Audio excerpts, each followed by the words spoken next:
l'enregistrement. Ça y est. Et je vous redis bonjour. Alors bonjour tout le monde. Bienvenue pour ce Midi Interaction qui est en fait notre premier de 2024 et le premier aussi d'une série printanière de 4 Midi Interaction dont je vais vous reparler un tout petit peu plus tard. Donc moi je suis Dorothée de Colasson, je travaille pour le centre Interaction dans l'équipe de mobilisation des connaissances et je vais être votre animatrice aujourd'hui. Quelques petits mots pour présenter un petit peu le centre Interaction. Lourdes, tu te sentiras à l'aise de compléter si jamais. Donc Interaction, c'est un centre de recherche qui existe depuis 2001 et qui étudie les configurations et l'évolution des réseaux de solidarité avec les communautés, le communautaire et le secteur public. Donc on travaille à accompagner aussi les transformations de ces réseaux-là et dans plusieurs secteurs. C'est vraiment une perspective intersectorielle qui touche à plusieurs domaines. Nos travaux, nos travaux se situent un peu à l'intersection, au carrefour justement de des institutions publiques, des milieux de vie communautaires, et chacun de ces milieux-là ayant sa propre logique, on essaie de favoriser la consolidation des liens et la mise en dialogue. Le rapprochement aussi entre, les milieux de recherche et les milieux de pratique est vraiment une des priorités du centre. Hem, un exemple, dans un des derniers Midi Interaction, c'était une recherche qui portait sur, l'inclusion des personnes migrantes dans les milieux de la construction. Donc on voit comment ça touchait, typiquement à plein d'acteurs et de domaines différents. Les projets de recherche du centre, ils ont pour objectif aussi de développer des pratiques qui sont adaptées, pour favoriser l'accès à la protection des droits et la pleine participation des citoyens et des citoyennes. Les Midi Interaction, plus spécifiquement, c'est un espace, qu'on a créé pour échanger avec les partenaires, pour présenter des résultats de recherche, mais aussi pour approfondir sur les retombées de ces projets-là. Et c'est un temps, de présentation dans un premier temps, mais ensuite de réflexion collective sur les pratiques, transformationnelles. Aujourd'hui, on a la chance d'avoir avec nous Salia Ziam, qui va nous présenter les résultats de sa recherche sur le développement d'un cadre de référence pour l'évaluation des stratégies de mobilisation des connaissances dans le domaine social. Avant de vous la présenter, ainsi que Sabrina, quelques mots sur les autres Midi Interaction du printemps.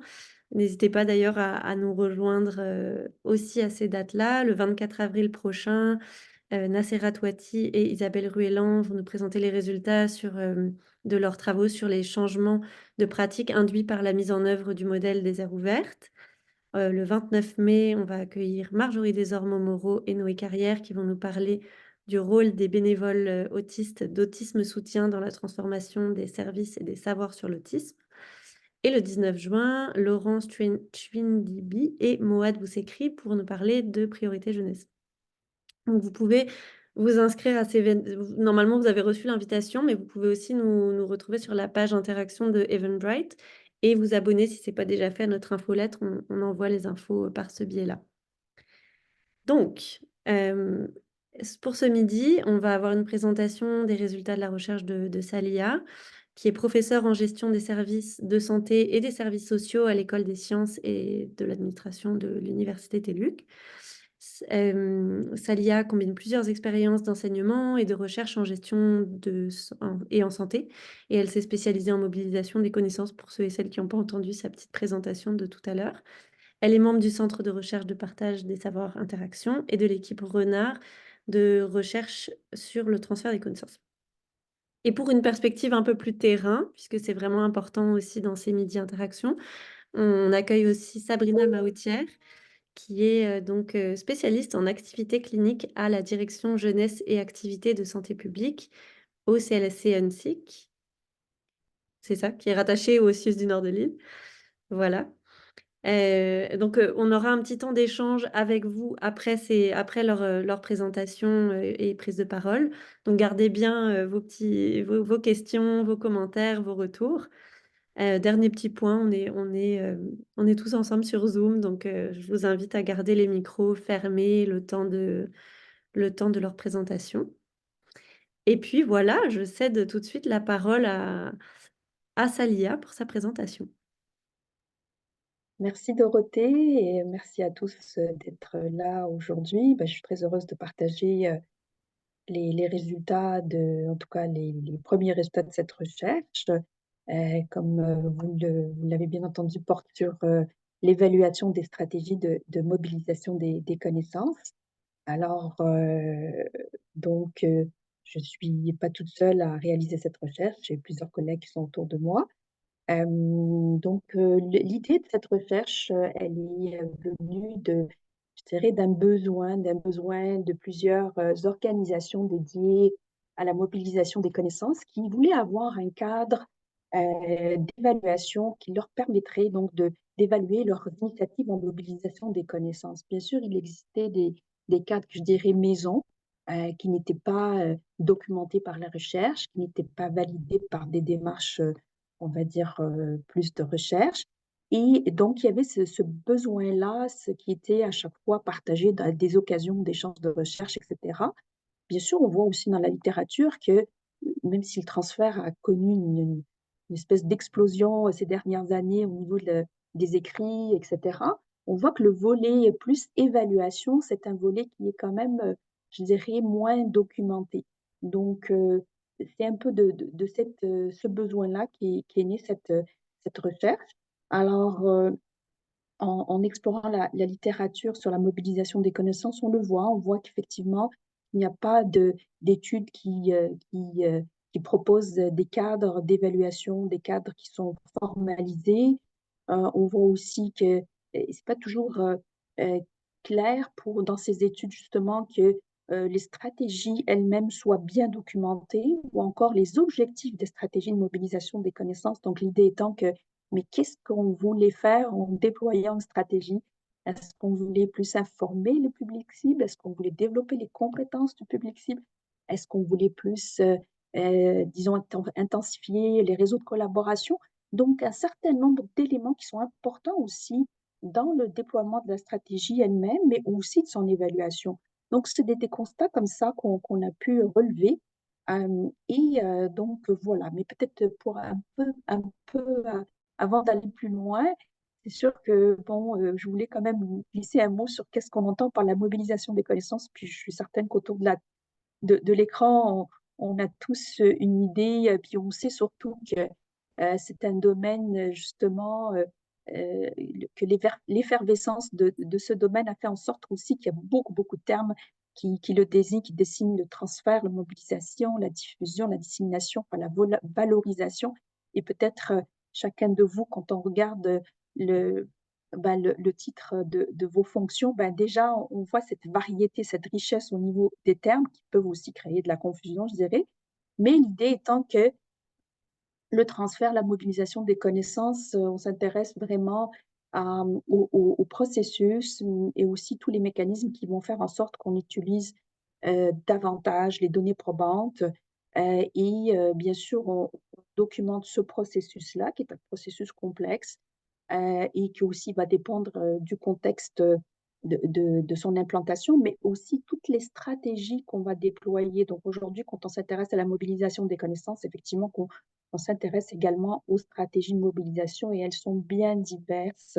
On sait que voilà, il y a eu aussi à ce niveau-là beaucoup de développement aujourd'hui un peu partout dans les organisations. On voit des activités de mobilisation, que ce soit des activités de type atelier délibératif, communauté de pratique, courtage de connaissances, ou encore des stratégies plus de diffusion à des publics, comme par exemple des outils d'aide à la décision. Je pense notamment au domaine de Sabrina, donc la clinique, etc. Donc, il existe une variété de stratégies. Et aujourd'hui, la question qu'on se pose, est-ce que ces stratégies fonctionnent bien? Est-ce qu'elles atteignent leur cible? Mais aussi, est-ce qu'il y a des éléments aussi du contexte qui peuvent faire en sorte que ces stratégies-là soient peut-être moins efficaces, en tout cas l'idée étant que on veut savoir comme nos investissements en mobilisation des connaissances, est-ce que véritablement ça a apporté les changements qu'on souhaite, qu'on avait souhaité au départ. Alors, de cette idée qu'est née cette recherche. Donc, pour répondre à ces questions, donc on a organisé donc comme trois volets. Les volets, le premier volet étant bien sûr développer un cadre de référence de l'évaluation, mais qui serait bien évidemment basé sur la littérature, ce qui existe déjà. Donc pour ça, on a choisi une approche systématique par scoping review, donc une étude de portée. Pour le deuxième volet, l'idée étant que une fois qu'on a, disons, développé notre cadre, c'est de valider ce cadre auprès d'experts en mobilisation des connaissances. Et quand on dit experts, ce qu'on a fait, c'est qu'on a consulté des chercheurs, mais aussi des spécialistes en mobilisation des connaissances. C'est important pour nous parce que l'idée du cadre, comme je le disais au début, c'était aussi un cadre qui devait servir à la pratique, donc à des spécialistes qui travaillent un peu partout dans diverses organisations. Et la dernière étape de ce projet, celle qu'on est en train de préparer en ce moment, c'est si vous voulez, c'est l'opérationnalisation de notre cadre avec nos partenaires, deux partenaires, donc l'Institut national de santé publique et aussi l'Intéresse 4. Pour ceux qui ne connaissent pas l'Intéresse 4, donc c'est une plateforme de courtage de connaissances qui dessert un certain nombre de CIS et de CIUS en région donc qui soutient effectivement la mobilisation des connaissances et offre des services à ces centres intégrés de santé et services sociaux.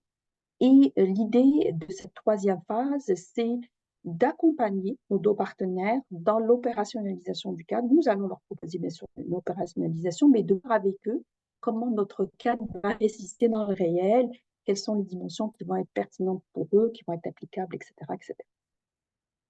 Donc, voilà, pour la première partie, les résultats de cette étude de portée qui nous a permis d'identifier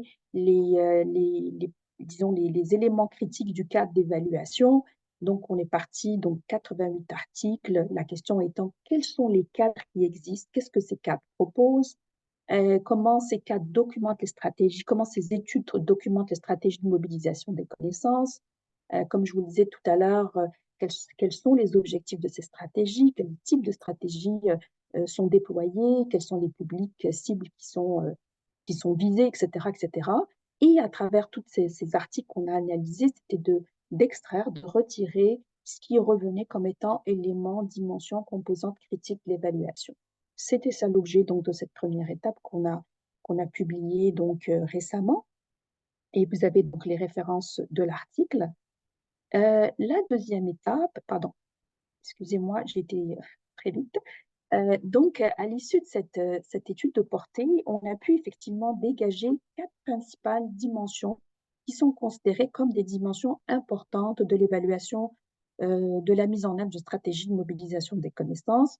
La première étant la dimension du contexte qui se décline avec les deux contextes, le contexte interne et le contexte externe à la stratégie. Donc, tout ce qui va, si vous voulez, soutenir la mise en œuvre de stratégie, mais aussi peut-être aussi faire en sorte que son implantation et sa mise en œuvre ne soient pas facilitées. La deuxième dimension, c'est les éléments de la mise en œuvre eux-mêmes. Donc, bien sûr, une très bonne stratégie réputée comme étant efficace, si elle est mal implantée, ça peut interférer dans les résultats si vous voulez, dans son efficacité.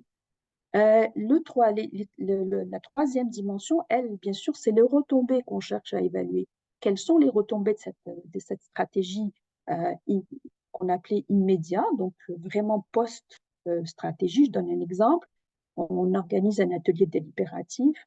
À la suite de cet atelier, on va relever les impressions des participants sur comment ils ont apprécié le déroulement, le contenu, etc., etc. Ce sont des éléments d'évaluation qui portent principalement sur les impressions post-stratégie, mais à ce stade-ci, je vous dirais que les impacts ne sont pas encore des impacts, on n'est pas au niveau de l'utilisation des connaissances, etc. Donc, après ça, on a documenté tous les aspects qui se rapportent aux retombées qui sont plus à court et moyen terme, de retombées plus à moyen long terme, et aussi les impacts, bien que dans notre cadre, on n'offre pas d'opérationnalisation de ce qu'on a appelé les impacts à long terme, qui sont vraiment les impacts les plus distaux. Mais on invite bien sûr les personnes qui vont utiliser le cadre à réfléchir sur ces impacts les plus distaux. Je donne un exemple. Bien sûr, c'est des effets qu'on recherche comme étant sur la santé, le bien-être des individus. Bien sûr, en tant qu'organisation, le fait d'évaluer une stratégie de mobilisation des connaissances, ben, c'est parfois difficile d'aller évaluer les retombées les plus lointaines parce qu'il y a un effet aussi de temporalité et aussi des effets de moyens d'évaluation, mais toujours est-il que de le formuler, savoir pourquoi on va mettre en œuvre une stratégie, quels sont les effets les plus, disons, distaux recherchés, ben, c'est important que, comme équipe de mobilisation des connaissances, comme personne dédiée à la mobilité, de réfléchir à ces questions-là et de les discuter en équipe.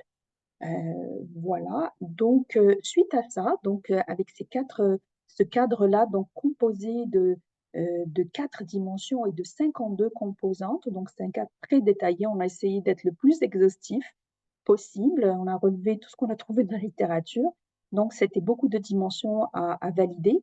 Donc l'idée, c'était, voilà, avec un panel d'experts, à partir d'une méthode de Delphi, valider les 4 dimensions du cadre, mais aussi ces 52 composantes. Et pour la démarche d'un Delphi, c'est vraiment à travers des vagues successives de consultations, on cherche un consensus que nous, on a établi à 80%. Il n'y a pas de, je dirais, il n'y a pas de recommandations claires. Certaines études, ils vont établir le consensus à 70%, à d'autres à 90%. Nous, on l'a établi à 80% pour chacune des dimensions et chacune des composantes. Donc, pour constituer notre expert, on est parti d'une liste de 132 experts. Au départ, ce qu'on a fait, c'est qu'on a, autour des co-chercheurs, on leur a déjà demandé de nous proposer des experts en mobilisation des connaissances, que ce soit des chercheurs ou des praticiens, des professionnels. Et aussi, on a demandé à, à nos partenaires aussi. On est parti voir de la liste des membres d'interaction, les chercheurs qui étaient dédiés à la mobilisation des connaissances. Donc, on a relevé aussi certaines personnes. De la même façon, avec l'équipe Renard. Et aussi, on avait eu des contacts donc, avec la coordonnatrice qui organise un événement important donc, de centre de recherche au pan-canadien. Donc, aussi, on a pu avoir un certain nombre de références, de coordonnées d'experts à travers cette liste-là. Et aussi, on a regardé aussi toutes les personnes, les chercheurs qui publiaient en mobilisation de connaissances et qui étaient intéressés par cet aspect-là de l'évaluation. Ensuite, pour le déroulement du Delphi, ce qu'on a fait, donc bien sûr, c'était un questionnaire envoyé en ligne et envoyé par courriel. On avait préparé une vidéo explicative en anglais et en français pour expliquer les objectifs de la recherche, ce qu'on attendait des experts, comment ils devaient se prononcer sur le cadre, etc., etc. Là, vous avez les dates de consultation des 2 tours. Donc, comme je vous disais, il devait se prononcer sur l'entièreté du cadre, mais aussi ses composantes. Donc, 2 dimensions étaient importantes à ce stade-ci. C'était la pertinence des dimensions, mais aussi leur clarté. De la même façon, la pertinence des composantes et leur clarté. Donc, là, ils avaient la possibilité de se prononcer sur une échelle à Likert à 7 points et aussi d'émettre des commentaires dans un encadré pour dire, bah, écoutez, moi, je ne suis pas d'accord avec cette dimension. Enfin, que ce soit sur l'aspect de la pertinence ou l'aspect de la clarté. Donc, c'était ça un peu la manière comme on a organisé la consultation et la rétroaction. Ensuite, bien sûr, en plus de l'évaluation des dimensions du cadre, ils devaient se prononcer sur la cohérence globale du cadre. Est-ce que pour eux, ça faisait sens, ces 4 dimensions, etc., etc. Donc, pour le premier tour du Delphi, donc 28 experts ont participé à ce premier tour. Comme vous le voyez, pour la majorité, ce sont des personnes qui travaillent, qui viennent du domaine de la santé et des services sociaux, voilà, qui sont soit des universitaires ou qui travaillent dans des centres de santé et de services sociaux. Aussi, rapport à leur expertise, tous avaient une expertise en transfert, mobilisation des connaissances ou encore en évaluation, où certains donc disaient qu'ils étaient plus dans les sciences de l'implémentation, où ils avaient pour la plupart, je dirais, une bonne moyenne d'années d'expérience dans le domaine. Euh, Donc, pour le processus, je voulais quand même vous donner un aperçu des dimensions du cadre et comment ils allaient se prononcer sur chacune des dimensions. Comme je vous disais tout à l'heure, il y avait, donc, on définissait la dimension du contexte, qu'est-ce qu'on entendait par le contexte, et par la suite, dans le formulaire qu'ils ont reçu, donc ce formulaire, pardon, que vous voyez, mais qui est organisé avec une échelle. Donc, ils allaient se prononcer sur chacune des composantes et qu'est-ce qu'ils pensaient de cette composante et proposer des améliorations s'il le jugeait nécessaire ou simplement de retirer la composante s'il a jugé qu'elle n'était pas pertinente. Donc, un premier tour et le deuxième tour, comme vous voyez ici. Et bien sûr, à la fin du premier tour, euh, pour la restitution des résultats, on avait envoyé aux panélistes, enfin aux experts, les résultats du premier tour de consultation. Ils pouvaient voir le score de chaque dimension sur le plan de la pertinence, mais aussi de la clarté. Et bien sûr, on a fait donc un deuxième tour. Et avec ce deuxième tour, on a pu atteindre, pour les composantes qui n'avaient pas atteint le score de 80%, donc on a pu réaliser ce score-là ou faire les réaménagements qui étaient demandés par les experts pour certaines composantes qui étaient soit combinées parce qu'ils trouvaient qu'elles étaient trop détaillées ou qu'elles se chevauchaient, donc des améliorations comme celle-là. Donc, c'était ça le processus et nous l'avons fait pour chacune des composantes et sous-composantes du cadre jusqu'à temps pour avoir le 80% et plus. Donc là, je voulais quand même vous présenter, par exemple, pour le contexte interne, avec les composantes du contexte interne, les dimensions qui doivent être prises en considération dans l'évaluation.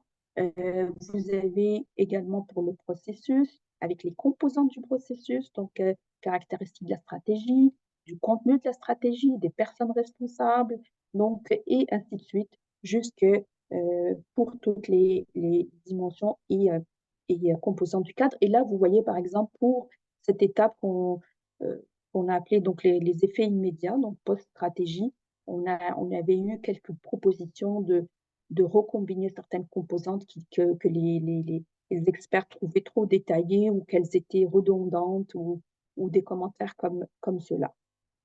Donc, c'est l'exercice qu'on a eu avec les impacts les plus distaux ou aussi on a pu atteindre le score pour les deux dimensions pertinence et clarté. Donc, pour résumer tout ça, je dirais que euh, donc, les deux tours du défi ont permis de finalement de valider 46 composantes sur 52. Donc, on avait 6 composantes qui se rapprochaient du seuil de validation, mais qui n'avaient pas atteint le 80%, mais en tout cas qui étaient supérieures à 70%. Il y avait encore 2 composantes qui, elles, sur le plan de la pertinence, n'avaient pas atteint le score de 80%, mais qu'on avait rediscuté donc, avec les chercheurs, etc., qui effectivement étaient trop enfin, redondants par rapport aux composantes qui avaient été présentées. Donc, à l'issue de cet exercice, on a pu avoir donc une version finale, si vous voulez, du cadre, avec toutes les composantes qui ont été réaménagées, etc. Et aussi par rapport à la cohérence globale qu'on a pu atteindre à la deuxième vague avec un score de 83%. Voilà. Donc, pour la dernière étape de ce projet, qu'est-ce qu'on planifie de faire? C'est vraiment, comme je le disais, donc c'est de tester le cadre avec nos partenaires, qui sont l'Institut national de santé publique et le consortium, de clarifier davantage la manière dont les dimensions vont se comporter et quelle va être, disons, la pertinence pour le contexte de nos partenaires, mais aussi, je dirais, la, l'applicabilité du cadre pour eux, etc. Aussi, on va leur fournir une trousse d'accompagnement pour leur expliquer comment utiliser le cadre. Ce qu'on prévoit de faire, c'est des ateliers avec eux pour faire l'exercice à partir d'un cas traceur, donc une stratégie de mobilisation des connaissances de leur choix, qui vont donc évaluer à travers toutes les composantes du cadre, et on va les accompagner dans ce processus et de voir un peu ben, quels sont les éléments qui étaient les plus pertinents pour eux, comment voilà, c'est tout l'exercice. Et aussi pour nous, c'est important de documenter à travers deux cas, deux études de cas, donc l'application du cadre dans le monde réel et de voir comment ce cadre-là peut être utilisé. Les commentaires qui vont être relevés, ils vont être intégrés à la trousse d'accompagnement. Bien sûr, on va présenter, publier ces deux cas traceurs, donc deux études de cas sur l'opérationnalisation du cadre et comment l'utiliser. Et donc, ça va être des exemples qui pourront être, disons, qui pourront aider d'autres organisations à planifier leurs activités d'évaluation de leur stratégie de mobilisation des connaissances et eux-mêmes de s'approprier le cadre dans leur contexte à eux à travers ces deux cas qui vont être documentés. Voilà, écoutez, ce sont les, les, les, les résultats que je voulais partager avec vous aujourd'hui. Alors, je vais être bien heureuse d'avoir vos commentaires, vos réactions.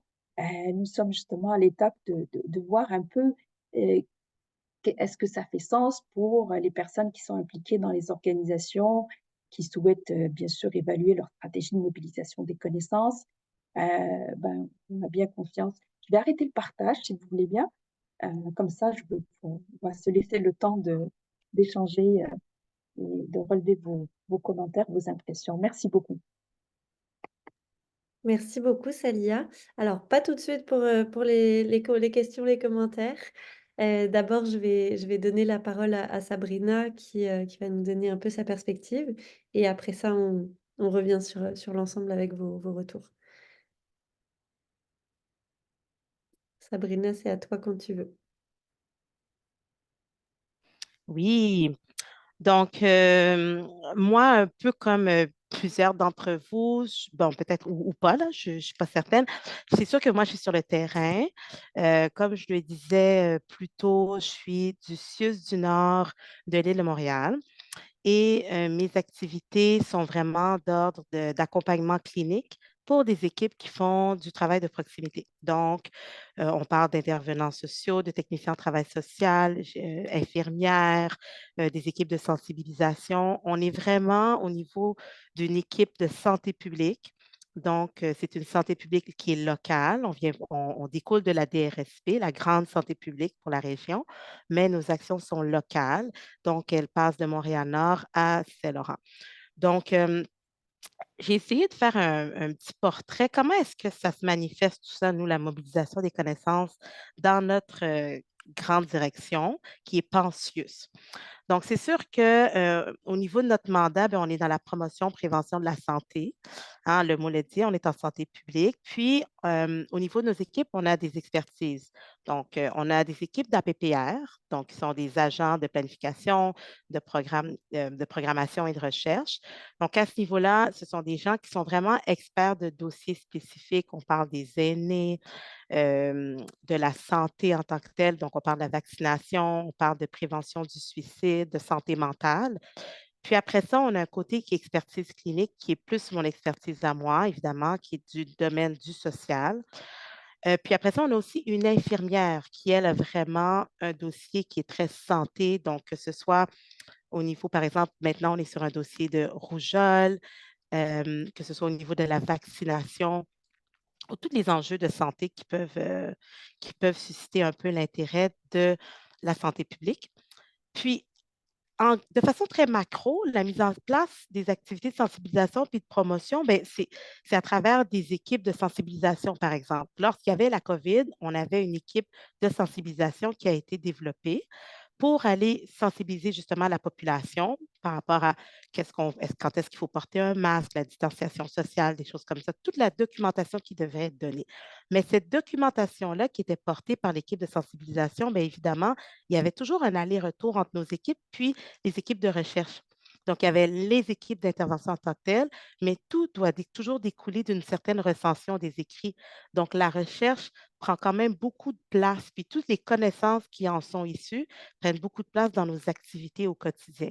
Puis, l'équipe de sensibilisation, bien, ça en est une, dans le sens où il y a eu quand même une évaluation qui a été faite, mais il y a aussi eu un retour après l'équipe de sensibilisation qui a été déployée. Puis, de cette façon-là, ben, les données probantes deviennent très importantes parce que les équipes d'APPR, les agents de planification et de programmation et de recherche, ben, eux, tous leurs dossiers, c'est-à-dire que toutes les trajectoires de services qu'ils doivent développer, que ce soit des dossiers sur lesquels ils doivent développer des activités de sensibilisation ou de promotion de la santé, bien, découlent de, d'une certaine recension des écrits. Ensuite de ça, il y a une consultation avec des partenaires, une consultation peut-être plus expérientielle avec des organisateurs communautaires qui viennent leur donner de l'information sur le terrain. Donc, c'est plus de l'ordre d'expérientiel, mais c'est quand même des connaissances qui sont importantes pour nous. Puis après ça, il y a la participation aussi au niveau des communautés de pratique en santé publique. Donc, il y a toujours des échanges de connaissances qui se font en lien avec prévention du suicide, parce qu'on a à mettre en place des activités de prévention, entre autres les sentinelles, qui sont des personnes qui sont formées pour intervenir auprès des personnes à risque suicidaire, en santé mentale, sur le logement, la salubrité. Ça, c'est des dossiers sur lesquels on a des communautés de pratique où est-ce que les gens viennent vraiment parler de connaissances qui sont très pertinentes. Ce sont des formations parfois, ou des fois, ce sont seulement des échanges sur des problématiques précises, donc des ateliers. Il y a aussi, nous, on a développé une table locale en santé publique. Puis ce qu'on fait là-dedans, c'est qu'on vient donner de l'information qui découle de la santé publique à des programmes à l'intérieur du CIUS. Donc, il y a quelqu'un de chaque direction des programmes au CIUS qui est présent sur notre table locale en santé publique. Donc, c'est de cette façon-là qu'on vient leur donner des connaissances qui sont plus précises à la santé publique. Et eux, ces connaissances-là viennent les déployer dans leurs équipes. Ensuite de ça, de façon un peu plus locale, plus micro si on veut, dans nos équipes, il y a aussi des échanges avec nos agents de planification et de programmation. Donc, chacun, comme je disais tout à l'heure, ils ont des échanges, ils ont des dossiers, ils sont porteurs de certains dossiers, santé mentale, suicide, quoi que ce soit. Donc, il y a des échanges qui se font entre APPR parce qu'ils ont des dossiers qui se croisent. Par exemple, suicide, personnes âgées. Donc, c'est deux personnes différentes qui tiennent ces programmes-là, mais il y a des moments où ils peuvent s'échanger des connaissances et où ils vont travailler ensemble. Une dernière partie aussi de mon équipe de santé publique, c'est les équipes de proximité dont je vous parlais tout à l'heure. Donc, ce sont les intervenants sociaux qui, eux, font des actions très concrètes avec la population. Ils ne sont pas en mise en place de programmes ou d'activités en tant que telles, ils font des interventions cliniques. Donc, on a des consultations cliniques où on fait du co-développement professionnel pour essayer de venir formaliser certains savoirs pratiques. Donc, moi, ce que je fais en ce moment, c'est que j'ai mis sur pied du co-développement avec une méthode où chacun peut venir échanger un peu sur ce qu'ils ont appris, ce qu'ils savent et on fait des suivis. Ça, c'est tout nouveau. Avant, cette équipe-là n'avait pas ce type de suivi-là. Maintenant, on a aussi des comités de suivi avec des partenaires externes. Donc, on vient échanger encore une fois sur la réalité expérientielle de chacun, puis on fait des échanges 2 fois par année. On parle de nos situations, de nos enjeux. Donc, c'est sûr qu'on essaie de faire, de mobiliser les connaissances, mais à la fin, on a quand même des défis. Est-ce que ce qu'on fait porte fruit sur les destinataires de nos services? Puis comment? Je ne peux pas vous dire qu'on a la réponse à la question. Donc, je pense que ce que vous êtes en train de mettre en place avec votre projet de recherche peut vraiment être intéressant pour nous. Ne serait-ce que oui pour les activités de santé publique, mais réellement sur les façons dont on partage nos savoirs à l'intérieur des équipes cliniques aussi, là. Merci Sabrina. Bah, écoutez, je suis très heureuse d'entendre ça. Je, je me disais, en fait, l'esprit du cadre, oui, il porte sur l'évaluation, mais pas seulement, puisque c'est vraiment comme un guide aussi qui va aider à la planification. Je donne un exemple, l'exemple des objectifs. Ben, on était surpris de voir que dans la littérature, les études qui étaient documentées, on s'est rendu compte que les objectifs des stratégies n'étaient pas toujours si clairs que ça. Donc, par exemple, alors c'est déjà juste de voir ces dimensions au moment où on prépare une activité de mobilisation des connaissances et de s'asseoir comme équipe et de se dire, ben, qu'est-ce qu'on veut améliorer? C'est quoi l'objectif? Par exemple, on veut, voilà, bien évidemment, l'idée étant toujours de maximiser, favoriser l'utilisation des données probantes et bien sûr, données expérientielles font partie des données probantes, mais de préciser l'objectif par rapport à l'activité qui va être déployée. Par exemple, comme vous avez dit, voilà, une communauté de pratique ou une table locale la table locale en santé publique, dire ben, c'est quoi la mission de la table, quels sont les objectifs qu'on s'assigne comme équipe pour la prochaine activité et que d'avoir ces dimensions-là en tête en se disant, ben, à la suite de cette rencontre de mobilisation des connaissances, on pourrait peut-être voilà, avoir et c'est là l'idée d'utiliser des parties du cadre pour évaluer ou pour réfléchir sur un élément de planification. Puis c'est un peu ça l'esprit. C'est pas tant l'esprit de dire ah, est-ce que voilà, on est efficace ou pas efficace. C'est l'idée de mieux orienter nos activités par rapport aux objectifs qu'on souhaite et voilà, d'avoir un guide qui nous permette ben, d'avoir à l'esprit ces dimensions, c'est important déjà. Et aussi par la suite, quand c'est possible, d'avoir une rétroaction des participants eux-mêmes.